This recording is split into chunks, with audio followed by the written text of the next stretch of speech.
there's conversations that need to happen. Yes. And you've taught us to be comfortable being uncomfortable. I'm looking for character. I'm looking for competence. I'm looking for chemistry. I'm looking for culture, and I'm looking for capacity. My encouragement for any of the business people out there who are listening or watching this podcast.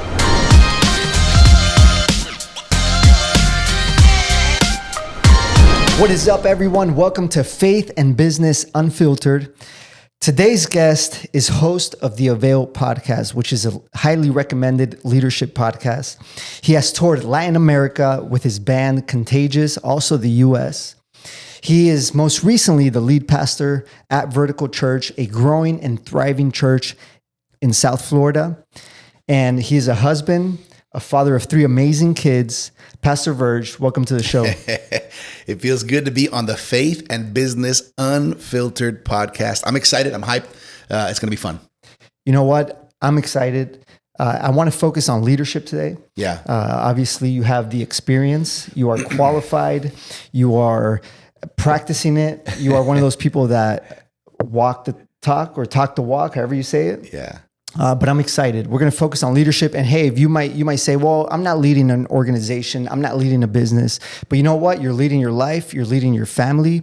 Maybe you lead a department within your job. So, or maybe if you don't yet, maybe that's a good thing to aspire to. Yeah. So I want to focus on leadership, Pastor. Yeah, I love it.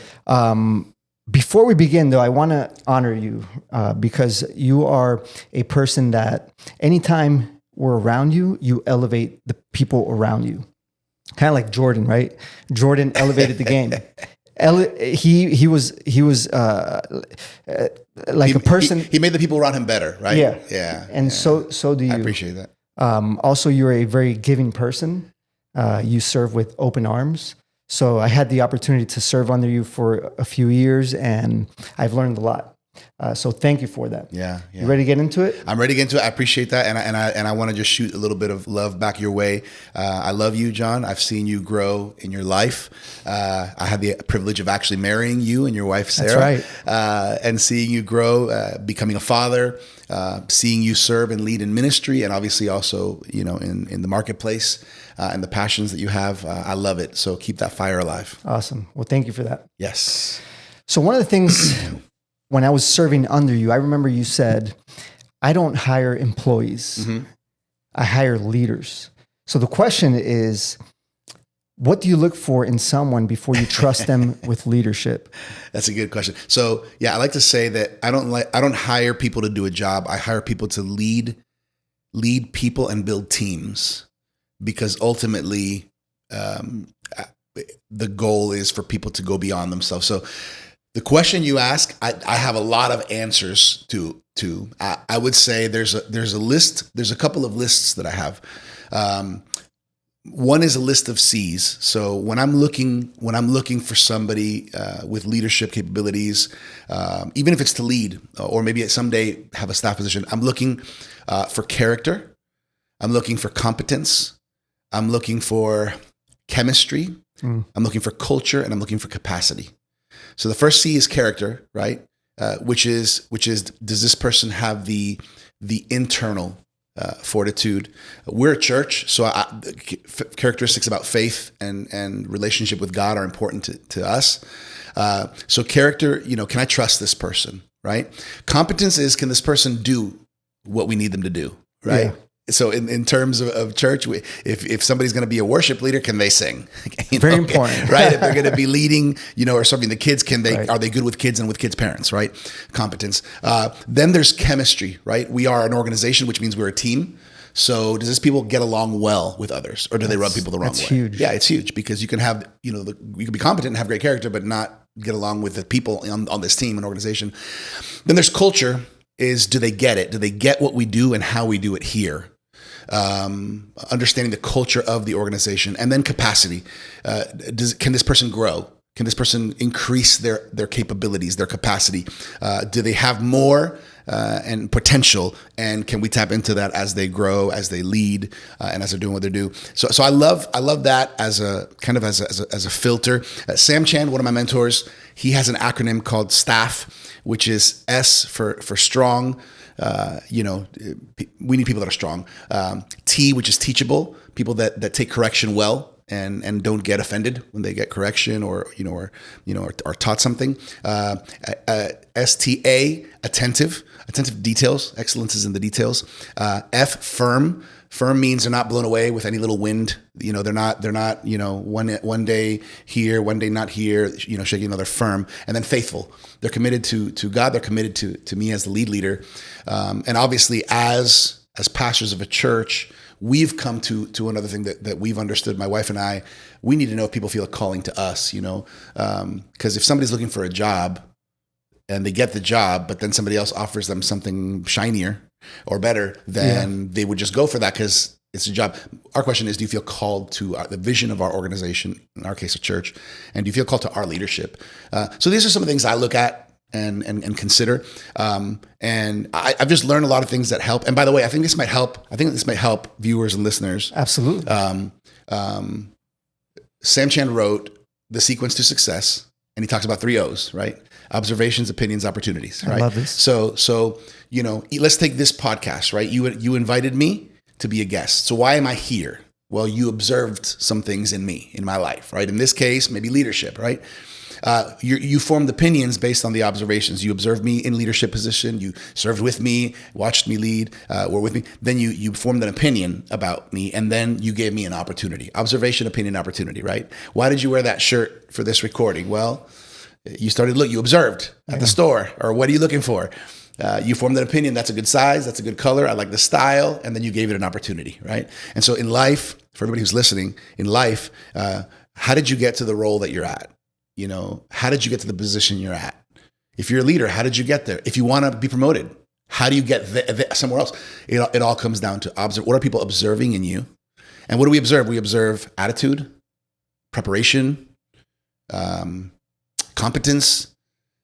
So what are people observing in me? Because they're going to form opinions about me, and later they may or may not give me opportunities. So anybody who wants to grow, take next steps, get promoted, you got to think that way. That is huge. I mean, you mentioned the whole culture thing. I think that's big in business too. Yeah. Obviously, to form a business, an organization, if the culture is bad, or if there's one bad apple that tries to spoil, that culture, the how do you say it? the talking, atmosphere, the environment. Atmosphere, how do you manage? I know the culture. Yeah. I've been there. I've worked there. Yeah. But this is something intentional that you do? Yeah. So here's what I've learned. We all have a culture. Every organization has a culture. It's either by design or by default. When it's by default, it's just what it is, no intentionality. When it's by design, we've thought about this. So it's, in these years, I've been the lead pastor for 10 years of our church. And I would say that I'm a lot more clear now on a lot than I was on day one. But along the journey, we began to understand that part of the key to having an intentional culture, and by the way, culture is how we do things here. It's how things feel here. It's what we praise and reward, and not. So one of the key things for establishing culture intentionally is having clear values, having leader values. We communicate these values. We celebrate these values. We highlight these values. So, we have a few values in our church. For example, purple cow excellence, right? We do purple cow. Purple cow means, it means when you're driving along the street, you see white cow, you see a brown cow, no big deal. But you see a purple cow, you stop, you take a picture, you take a selfie, you send it to your friends, you post it on social media, you tell everybody, I saw a purple cow. Well, the question is, what about Vertical Church is purple? What about my leadership is purple? What about our team is purple? So we want people to leave church on Sunday thinking, posting and telling somebody, you can't imagine what I just experienced. My kids came from, this was awesome, telling people. So we have a value. Let's do everything with purple cow excellence that will cause people to say, I want to go back. I want to tell people about this, right? I love it. So we reiterate this, we talk about this, and we constantly refer to it as a team so people know, we're aiming for these things. These are our values. When values are clear, it helps people understand, that's how we do that here. So culture is an intentional thing. Yeah. You brought up, we can go so many ways. Yeah. I like the whole thing about excellence. Yeah. I believe that just because you're excellent or want to be excellent, it doesn't mean perfection. Right. There should be a difference between excellence and perfection. We're going towards perfection, Sure. but that's not really a place that we usually get to. Right. Now, when you do things with excellence, this is something that you can incorporate it within your culture. You can incorporate it within your habits. Yeah. Right. Yeah. What would you talk to me about excellence? Yeah, I think it comes down to our not only our approach, our mentality, and how we see ourselves. I think perfectionism or being perfectionistic is a double-edged sword. Yes, it might push you to want to do things very well, but the truth is perfection is impossible. Right. Perfection is unattainable unless your name is Jesus, right? And or you're in heaven, because in this world, on this earth, things don't stay how you left them. Things don't go how you expect them to go. Yeah. So I think there's the difference between excellence and perfection. Also, it's how I see myself and how I give myself permission. So even on our team, for example, we have a value that's about excellence, but that doesn't mean that we're not allowed to mess up. So we tell our team, hey, if there's something worth trying, let's try it. If it doesn't work, we'll come back and think it over or regroup, and do it better. So excellence means we're aiming to do things the best that we can with what we have. Okay. But as we go, we learn. So when we win, we celebrate it. We keep doing it. If something doesn't come out right the way, let's debrief about it, which we do that. You probably remember those on staff. Every time we did an event or a special thing, we would debrief and talk about what went well, what didn't go as planned or could have been better, and then what other lessons did we learn along the journey. I love it. Yeah, we're constantly remembering, assessing. Yeah. Let's talk about that debrief part, but more about meetings. I love the way you do meetings because your meetings are effective. And it's really hard to have effective meetings. Yeah. And I love and maybe talk about this specifically, is when a lot of times people have meetings and maybe a brainstorm session or just whatever the purpose of that meeting is. You always had a purpose in that meeting. But I love when you say, who's going to do it? Yeah. And by when? Yeah. Can Who you does walk what us? by when? Yeah. Because I think that would bring a lot of value. Yeah. So first of all, somebody who helped me out a lot with this topic is the author Patrick Lencioni. He wrote a book called Death by Meeting. Why did he write Death by Meeting? Because so many people hate meetings. That's me. So many people get 20 minutes, I'm checked out. They're like meeting and they feel like, oh, this is the worst part of my day, right? So I read that book. I studied a little bit of Patrick Lencioni's perspective, which he says that meetings should be more like movies because people love to go to movies, right? So if you think about it, what does a good movie have? It has a good kickoff. It starts off getting everybody on board, wanting to be connected. So I learned that the way you start a meeting usually is very, very important. And then also there's different types of meetings. Everybody doesn't have to be in every meeting. Again, so depending on the organization, the size of the organization, or what we're talking about, some meetings, like you said, could be brainstorming meetings. So they're more creative. They're more, let's come up with ideas. Everybody's not good in that environment. Let's get the creatives and the guys who have ideas in that meeting. Some meetings are communication. Hey, we just need to communicate some things to everybody. Okay, everybody has to be there. Some meetings are decision making. That's with my lead leaders, right? Those are tough ones, huh? Decision making meetings, which I might not need 12 voices, but I need my 4 with me from our senior leadership team to make some decisions. So establishing clarity differentiating between what type of meetings exist, who needs to be in those meetings, and then when we have a meeting, being prepared for them. I think that's the best thing, being prepared. You mentioned what should happen at the end of every meeting. Yes. At the end of every meeting, no matter how long, how short, and who is in it, we should always review who does what by when. This is for accountability. Because a lot of times we have a meeting, we talk about things, and we're like, oh, great meeting. And then 2 weeks pass by, and somebody didn't do what they said we're going to do, or we didn't, or we fell behind. So it's always good to establish who does what by when. We talked about this decision. Okay, who? Jonathan. Okay, what is he going to do? He's going to make sure that he makes these 3 phone calls. And by when is he going to do it? By next Friday. By next Friday at 12. Yeah. One of my mentors says, don't say next Friday, because next Friday you might expect it at 12 noon, but I bring it to you at 5 p.m., right? So by 12 at noon, right? So who does what by when increases accountability and brings clarity to the end of meetings. I love it. Thank you. We could end the podcast right there. I knew that was going to be good. Going back to hiring leaders and employees, whatever you're hiring for, how do you recognize the difference between someone who wants a position and someone who carries that purpose of leadership? Okay. That's tricky. It's tricky because it depends on what environment, what area of business you're in per se. Some places it might be a little easy. For me, can I ask in a different way? Yeah. Because like I said in the beginning, you lead an organization, a very thriving church that has eyes on it. Yeah. And many people, I've experienced people coming from out of the country wanting to learn. Work. And no, actually to work there. But sometimes as a leader, you got to identify, well, is this guy actually the right person? Mm-hmm. Do I talk about culture? Is this the right person for the job? Yeah. Can you kind of sniff that out as a leader? Yeah. I think the more you lead, the better you get at sniffing it out. Right. So I can identify it a lot easier and better now, 10 years into leadership than maybe 10 years ago. But I think there's a couple things you look at. What are the questions they're asking? Those are important. Another thing, I like to make references to resources that have helped me. That's why I'm mentioning these. Patrick Lencioni wrote another book called The Ideal Team Player, where he talks about 3 characteristics that are key for the ideal team player, no matter what team or what organization or what staff it is, right? And it's humble, hungry, smart. There's so much in there. Humble, hungry, smart. Humble is about, does a person have a humility? And humility isn't weakness. Humility isn't quiet and shy. Humility is confident, but doesn't make others feel less. Actually adds value.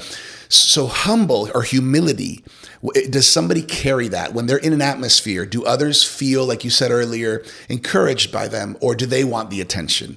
Are they hungry or seeking for applause, or are they happy being a part of the team? So humble, humility, humble, hungry. Hungry is something that's just drive. You can tell. Some people have hunger. Some people are hungry. They are determined. They are motivated. If you need to motivate somebody to do something, and they do it, great, but then you're going to have to keep motivating them. Right. When people are not self-motivated, like I can't have somebody who doesn't have any of these, but hungry is a person who's driven, a person who wants to get better, who wants to grow, who wants to go farther, who wants to push the organization further, right? So humble, hungry, and then smart is specifically people smart. It's people smart. That's huge. Yeah, it's EQ, emotional intelligence. It's does the person realize or read how they're coming off to the other people around them? Do they know or can they sense when they need to lift somebody up, encourage them? Are they caring or thinking about the other people in the room? Right? Humble, hungry, smart. And his book, it has a lot of questions in each of those categories that you can ask somebody in an interview, right? Process. That is cool. But I'll say this for us, and this is not necessarily everybody's situation, but we do a lot of observation before we even get into an interview. Like that's not going to happen just because somebody wants to get an interview, right? Right. We do observation, opinions, opportunity, right? And before anybody is in that seat with us, we've been observing for quite some time. It's almost like you recruit people. Because come after them. We're not just looking for anybody. Yeah. But in that observation, you start seeing these things. Are they humble? Right. Are they hungry? Are they people smart? And then Dave Ramsey would say, you hire slowly. You fire quickly when somebody needs to be, but you hire slowly. So as opposed to pulling the trigger quick on somebody, bringing them on board, and then regretting it because you didn't realize they're not humble. Right. They're not driven, hungry, or they're just not good with people. Is the hungry part, would you say being proactive falls within hungry? 100%.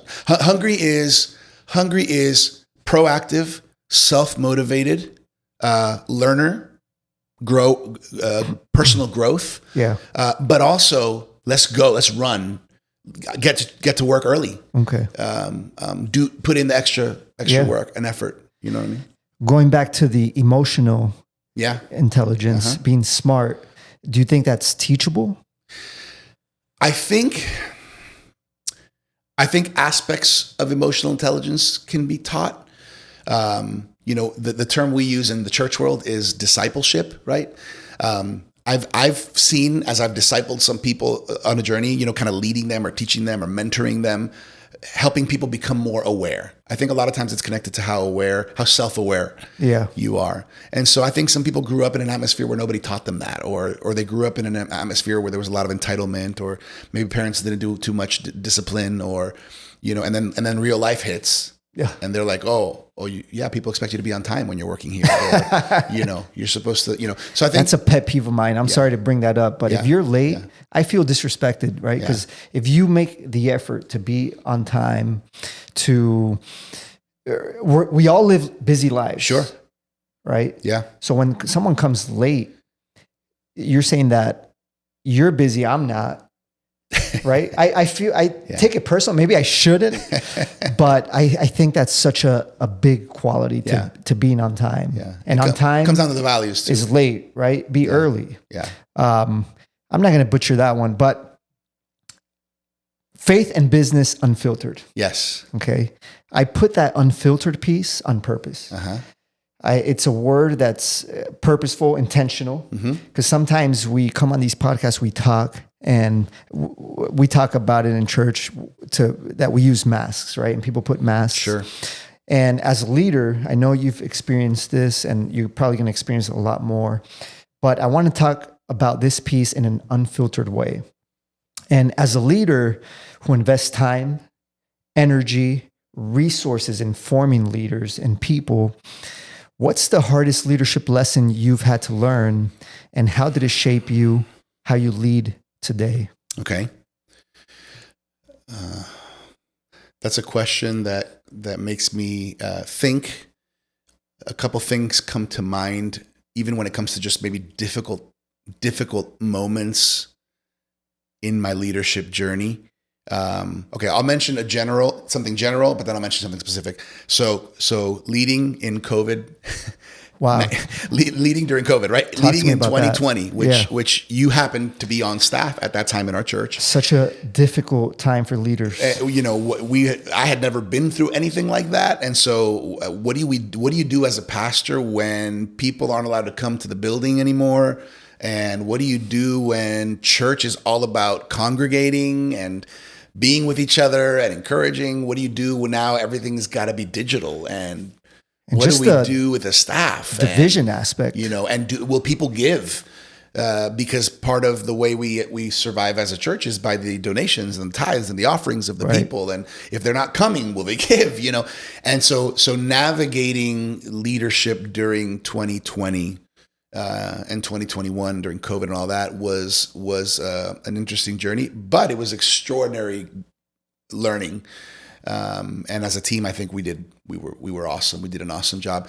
On a personal level, I would say that one of the hardest things I've walked through as a leader is when a leader of high trust and high position, probably second tier leadership at the moment in our church, broke trust with us, crossed some lines with somebody from our church, specifically in inappropriate interactions with a woman that wasn't his wife in our church, and that situation put me in a situation where A, I had never been there before, and then B, I was hoping and praying that maybe it's not true, because this came to our attention early one morning, and I'm thinking in my head, I hope this isn't true, wanting to give the benefit of the doubt, but then as we kind of investigated and followed up, realizing, oh wow, this happened.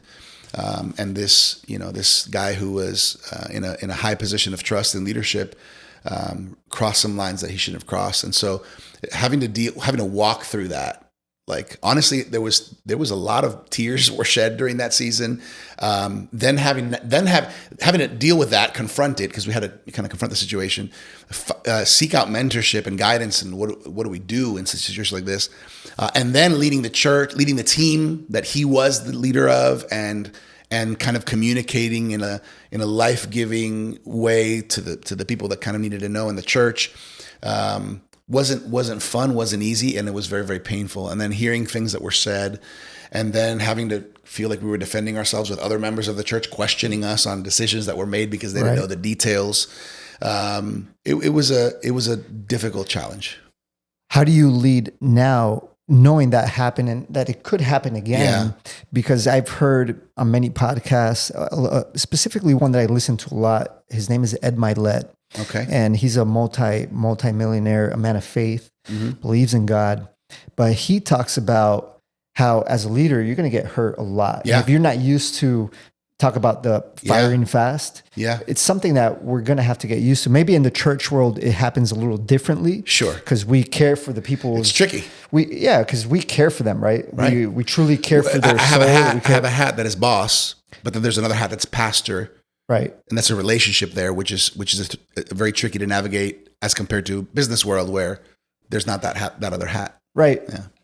I have a question. How do you protect your heart when it comes to having these different hats that you have to wear? You're a boss, you're a leader, you're a friend, you're a pastor. Yeah. How do you protect your heart in those instances? A couple things come to mind. And not take things personal. Yeah. That's not always easy to not do that. Right. We've learned along our journey, and I say we, my wife and I, because we pastor together and she leads with me.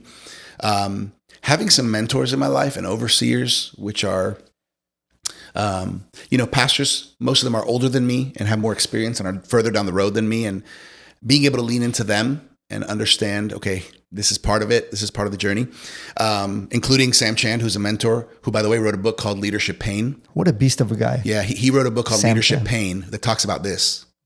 And he says that it should be called bleedership, because if you're not bleeding, you're not leading. I love that. If you're not bleeding, you're not leading. So to answer your question, what I've discovered that is important for me is to develop thick skin and a soft heart. To develop thick skin and a soft heart. We often do the opposite. We often have thin skin and get a hard heart. Wow. And so what happens is when I have thin skin, people offend me and it hurts because my skin is thin.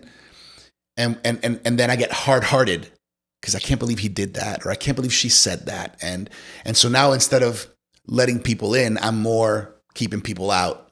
And I can't lead well that way. That's not healthy leadership.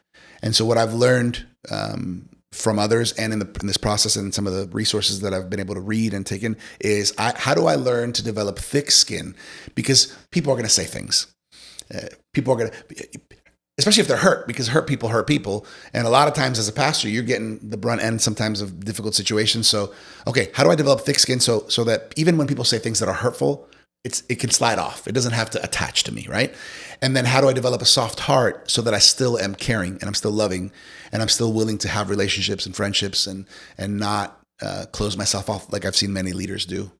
I can't say that it's easy, but having my wife hold me accountable, having some leaders and mentors in my life who also hold me accountable help, and then having a good relationship with my staff team, and having a culture where we talk through things, even difficult situations, has been helpful. So I can't say that I got it mastered, but that's what I aim for. Well, you do a great job at it.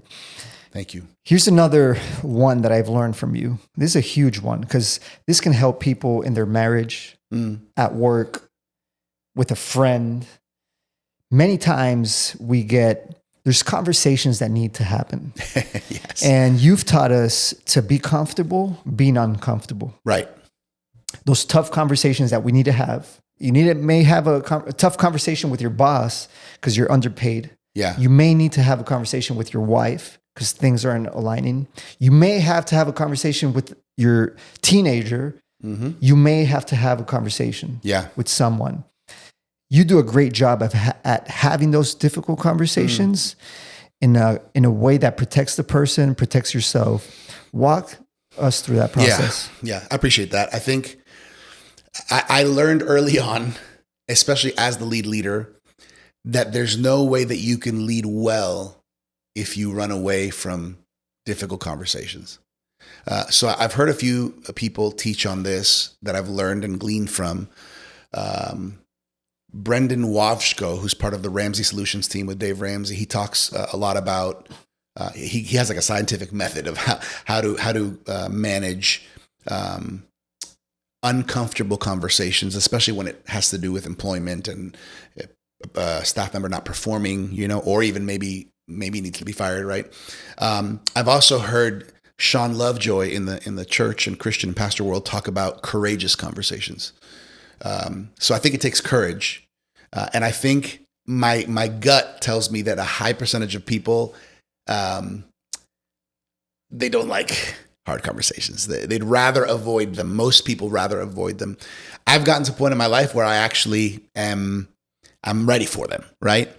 It's not that I love to do it, but I realize that until you have it, you can't see progress. So here's a couple tips for challenging, courageous, or uncomfortable conversations. Number one, you can't let it fester. You have to put it on your calendar. You have to put it on the agenda. You have to get the courage to say, okay, we need to meet. Huge. Okay? Yeah. Second tip is, as the leader maybe, or as the person who's maybe leading the conversation or who's bringing it up, come prepared. And by prepared, I mean have a clipboard or a notebook where you can have some bullet point notes so that you don't forget anything that's important. And also you can follow maybe a template or kind of a process of what the conversation could look like, because a lot of times, and I think people appreciate that, because you're, hey, and you even tell them at the beginning, hey, I hope you don't mind, I have a few notes because I want to make sure, so this is such an important meeting for me that I want to make sure that I don't miss anything or I don't forget anything. Sets a good tone. Yeah, it sets a tone. Yeah. When you're the lead leader, right, and you ask for the meeting, I think it's always good. I learned this from Brendan Wajko, that it's always good to give the person immediately a realistic and quick understanding of what this meeting's for. Especially if they're not sure 100%, or maybe they don't know that they've been underperforming, or they don't know that something came to our attention that needs to be addressed, and it could be felt like a negative thing. So it's kind of like, hey, John, I'm so happy that we're having this meeting. Thank you for making the time. I want to be straightforward from the beginning. I have hopes that this conversation is going to help us navigate some challenges that have come up. But I really believe that with a good conversation, with some hearing, listening, and talking, we're going to be able to get to the answers and the solution that we need to get. So I appreciate it. I expect this meeting to be about 30 minutes. I love it. So right there, a lot of times we'll start going into a long welcome or, hey, how are the kids? It's like, no, this is not time for that. We want to let them know, hey, thank you for making the time. I expect that we're going to be about 30 minutes, and, I have good hopes that this conversation is going to help us navigate this situation, specifically with how other employees feel when you're talking about certain things. That's awesome. So now the person understands how long this is going to be, what it's about, and they're hearing from me, the lead leader, that I'm hopeful about it. As opposed to thinking, what's going on? Am I going to get fired? So that's that. So you want to not avoid it, do it. You want to come prepared. Have some notes, right? Study up a little bit, be prepared. And then you want to start it off by being very clear in a 1 to 2 sentences, less than 30 seconds. How long is this going to be? What's the goal of it? And what are we addressing? I love it. I think when you do that, it opens the door. Now, obviously, it all depends on what the situation is. And, also their response is not in our control. But hopefully we're setting the tone to do it. Most people appreciate that we're having the difficult conversation. Absolutely. And other people on the team are wondering, why doesn't anybody talk to this guy? Yeah. Or why is anybody addressing her? Agreed. Yeah. And I love the first one, right? Is to not let it fester. Right. If you need to have that difficult conversation, have it. Yep. Have it. If not, nothing's going to get done. I have so many questions. I do want to hit this one quickly. Okay. Because I've seen you do it so well. And the question is, how do you manage to lead at such a high level with consistency for such a long time? I've had great examples and models, starting with my parents. I have great mentors who model the way for me. Early on, I had a strong commitment to the Lord and to my wife. I would say my wife is another big factor, because if me and her aren't well, it's hard for anything else to be well. And we haven't been perfect, but she's been so good. And together, I think we've done a great job as a team to lead well. Sam Chan told me once, and he says it sometimes: live long and live clean. Live long and live clean. And what he means by that is, here's a filter that has a question that has helped me. What's the story that I want to tell in the future? Wow. That question is what helps me whenever my mind is fleeing, or whenever a thought that's not right, or that could take me down a wrong path or a poor decision, I immediately stop and say, what's the story I want to tell? So the story I tell tomorrow depends on the decisions I make today. Wow. The stories I will tell 5 years from now, the stories I will tell my grandkids one day, will depend on the decisions I'm making today. And so I probably shouldn't be looking at that doesn't edify me. I probably shouldn't be listening to that's kind of corruptive. I probably shouldn't be getting involved in that activity. I probably shouldn't be investing financially or wasting money on that, because later I'm going to tell a story, and do I want to tell that story? I probably should treat my wife well. I probably should love her and not make her hungry for love and starving for love, where something happens to our relationship and in the future I have to say, yeah, I just didn't treat her well. And so that's amazing. That filter and that question for me helps me stay grounded. Man, we're going to have to bring you back to the show, man. Part 2, baby. We could do it. I just want to drop the mic and run and start getting things done. But I want to switch gears a little bit. Yeah. Because I want to take advantage that you are here. This show is called Faith and Business Unfiltered. And it's dedicated more to entrepreneurs, business. But being it that you're a pastor, I want to talk about something that's very relevant today. And when it comes to finances, there's a docu-series, 7-part series out there called The Religion Business. And people often talk about a lack of transparency in finances, or mismanaging the money in the church. But they rarely talk about the value of what the church does. Right. How do you respond to people who criticize church finances without understanding the unseen impact that churches bring? Sure. The families restored, literally lives restored, people that are breaking addictions, families that are being saved. That is not talked about. Sure. Imagine if the church did not exist. How much good does the church do? There are bad examples out there. Right. That mismanage. Yeah. A business is there to produce profit. And they're kind of judged on the profit, the return on investment. Churches, people say church is a business. I do not agree with that. Sure. It's an organization, and their primary objective is not to make money. Their primary objective is to bring change in people's lives. Sure. So how do you respond to those people that criticize the church for mismanaging money? Yeah, that's a good question. I've overheard a little bit about this, that you're talking about religion and business. I'm not aware of it. I haven't watched or listened to it, but it's not anything new. There's a few thoughts that come to my mind as you ask that. I hope I answer your question, but nowadays people love headlines, especially just human beings and news. And generally, boring news doesn't make the headlines, right? Because they're so. For example, just to be real, a pastor has a moral failure. It's on the headlines. Everybody hears. Everybody knows. And understandably, because, that's a shock and it's not supposed to be. He most likely loses his job. And very, very, very likely people reject him and kick him to the side. Hopefully there's some friends who help and restore, and maybe the marriage can be restored. But that's a reality, right?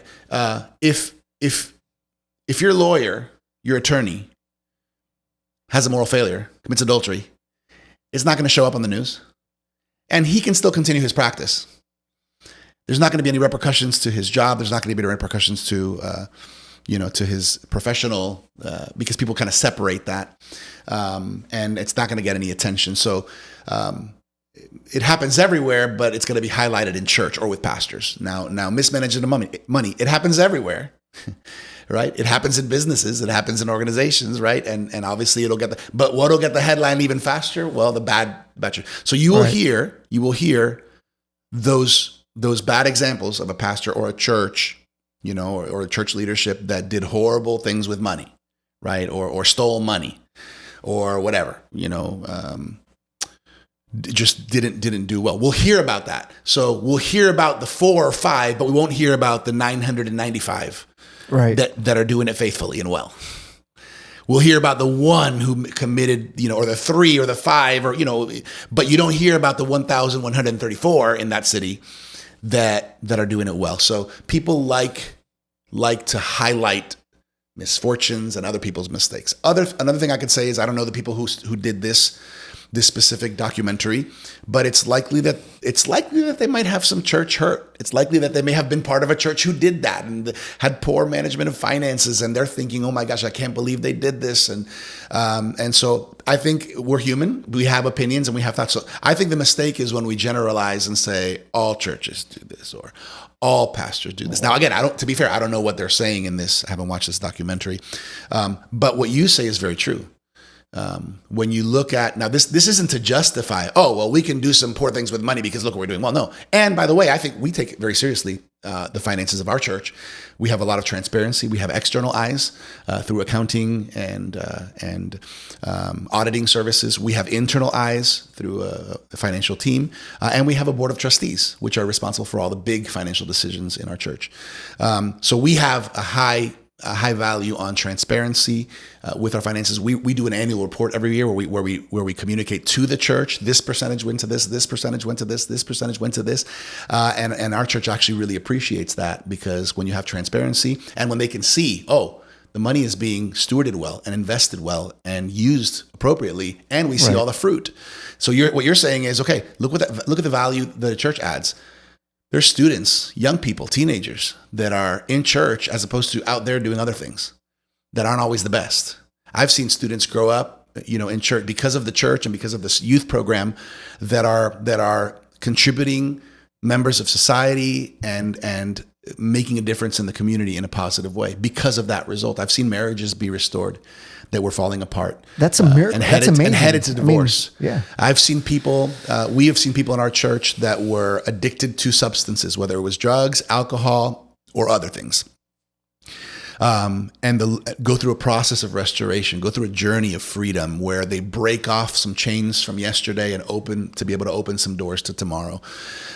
You can't measure that with money, and nobody's bringing that on the news. Yeah. Nobody's sharing that, on CNN or on Fox News. Maybe churches should do a better job at publicly showing these success stories. I know we do, but maybe we need to do it more. Better. Yeah, because we're competing against these negative, these negative things that they're saying out there, comments, whether it may be true, but because I say that because sometimes people don't want to come to church because of that, right? Yeah, it's like the haircut example that you give. Yeah, I like that. Well, I give the haircut example, which means, have you ever had a bad haircut?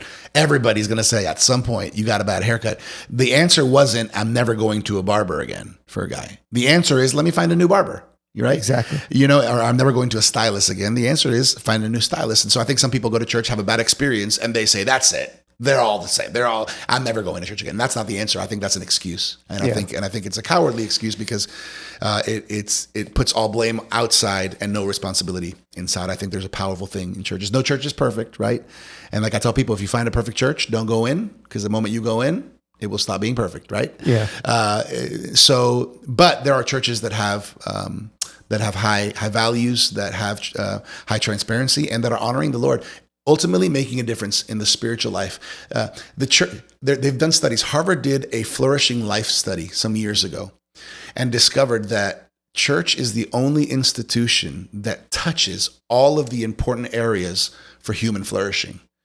The areas for human flourishing are relationships, communication, spirituality, health, all these things. So you can have a business that does this. Okay, that helps you for fitness. Great. You have another business that helps you for financial stewardship and planning. Great. You have another business that helps you, to give you counseling and help you emotionally. Great. Church is one of the only institutions in all of society that hits on all of these. And if it's a really good one, we'll hit all the different ages as well. And that's a powerful thing. Where you have a thriving church, you will have a thriving city. It's definitely an underrated place, right? Oh yeah. It breaks me, it hurts me to see parents that have small children not involved in a church. I see the hurt that can be caused outside in this world, but at least you have somewhere where, they can learn good values. They can learn how to trust in God and have something to look forward to. Yeah, 100%. I want to end with this. I have one last question, which the last question is, how do you want to be remembered? But before that, I'd like for you to open up this moment and talk to someone that's an entrepreneur, a business person, someone that is maybe that has something in their heart they want to do. Yeah. Talk into that camera and give them a word of encouragement. Because I also believe that the church and business leaders, entrepreneurs should not be disconnected. Right. I think there should be we need both. It's powerful. We need both. Yeah. So talk into that camera and, just give them a word of advice. Yeah. My encouragement for any of the business people out there who are listening or watching this podcast, if you lose your why, you lose your way. So you have to be clear on your why, and your why can't just be, I want to make more money. Your why has to be connected to significance and purpose and difference making. What's your why? What's the drive behind what you're doing? So be clear on your why. Secondly, I want to encourage you to invite people in the journey with you. Sometimes leadership can be lonely especially if you're at the top. It can be lonely unless you're intentional to build friendships with other leaders, to build community with other people who maybe are in similar roles and responsibilities. Like some that are further down that you can learn from, others that you can pour into, and others that are walking parallel with you. I think it's important to find community and to find people to walk the journey with. Right. I think it's important because it can get lonely. And when you get lonely, you can get isolated. When you get isolated, you don't make the best decisions. And then going back on what you were saying, John, I think there's something powerful when business people and church leaders, when a pastor and business people connect, great things can happen for the kingdom here on earth. John Bevere wrote a book called X, Multiply.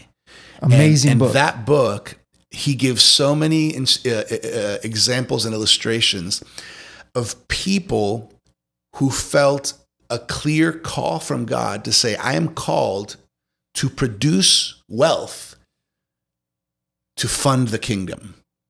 And that blew my mind because everybody's not built and wired that way. But when I have read these stories and even met some people along the journey, that they realize God has blessed me with the ability to do business, with the ability to produce wealth, not for the main purpose of just me becoming wealthy, but for the purpose of funding the kingdom, that powerful things happen. And so I pray and I dream of in our church to continue to empower and equip business leaders in a way where they realize that they're loved, they're cared for, that what they do is important, but also if they haven't already realized, there's something called EROI, which is eternal return on investment. So everybody knows ROI, but EROI is eternal return on investment. In other words, what can we invest in that we will actually see in heaven? So there's great causes, and saving the whales might be a great cause for people who love whales.